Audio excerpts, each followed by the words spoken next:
Question 3 is a question about time-of-flight mass spectrometry. 3.1 define the term relative atomic mass.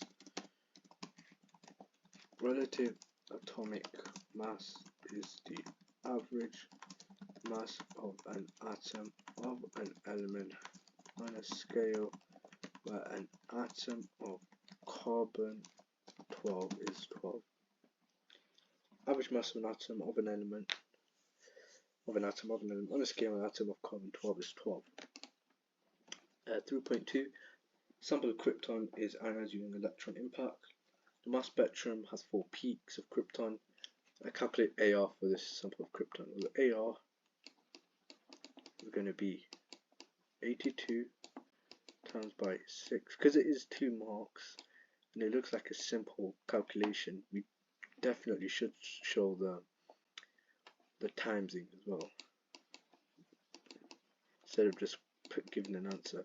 Plus 83 times by 1 plus 84 times by 28 plus 86 times by 8 divided by 100, right? But this is not in percent. This is relative intensity, so in order to find out what we're dividing by, we just do 6 plus 1 plus 28 plus 8, and always, even if it is percentage, always double check that it's 100%. Sometimes they don't do it, they change it purposely, and then you just get the answer wrong. So it's 43 in this case, so 82 times by 6 plus 83 times by 1 plus 84 times by 28 plus 86 times by 8 divided by 43, 84.1%. No, 84.1 is the AR, not percent. And that's 2 1 decimal place. And then 1.3. Okay, this one looks pretty tricky question. So in a time-of-flight mass spectrometer, ions are accelerated to the same kinetic energy. Yep, that's calm. Don't really need this. This is just adding extra information. The kinetic energy of an ion is given by the equation K equals half mv squared. So that's the equation. Where K is kinetic energy, m is mass in kilograms, and v is speed in meters per second to the power minus 1.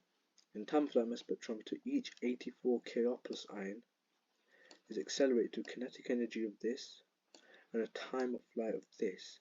Calculate the length in meters for the time of flight tube. So first things first, how do we find the length?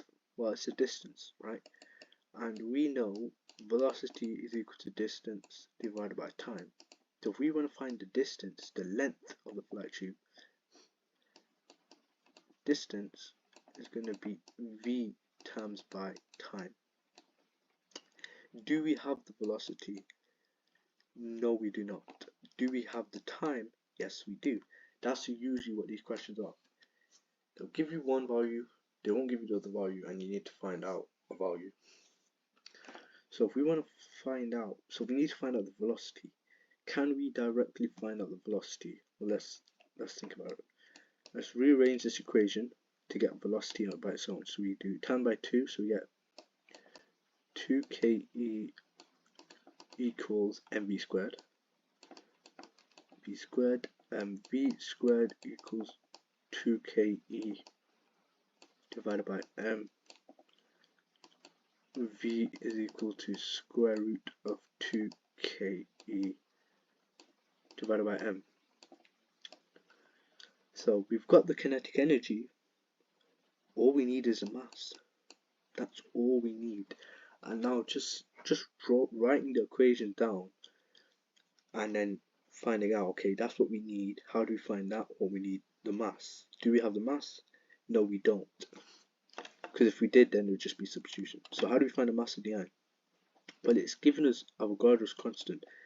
And 9 times out of 10, I always like to say, in a time-of-flight mass spectrometry question like this, where it's more than 2-3 marks, 4 5, maybe 6 marks, usually 4 or 5 marks, you have to use the Avogadro constant if they give it you. So what we're going to do, first things first, let's say, okay, what we're going to do is let's find out the mass of the ion. So the mass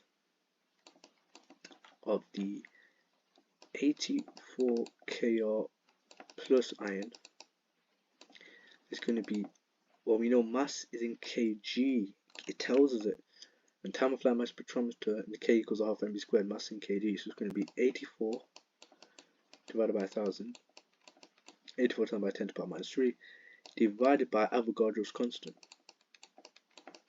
and that will give us the mass of the iron.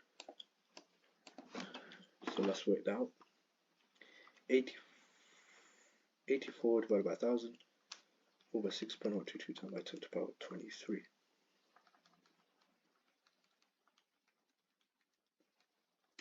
I get 1.39 times by 10 to the power minus 25. And that's the mass of the iron kg. So we want to find the length of the flight tube. Well, now we can find out the velocity.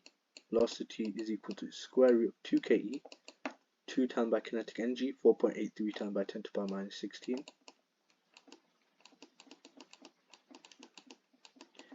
divided by the mass which we just calculated now. So square root of 2 times by 4.83 times by 10 to the power minus 16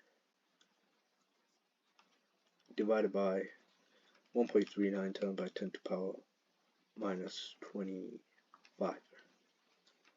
I get the velocity is equal to 83364 meters per second to the power minus 1. It gives us the units in question. And now we can find out the length. The length is the distance. Distance is equal to velocity 83364 times by the time, which is 1.72 times by 10 to the power minus 5. So my answer times by 1.72 times by 10 to the power minus 5, and I get 1.4338, and it wants it to, well, let's just give it to 1.43 meters. That is how you approach that kind of question. And that's the end of question 3.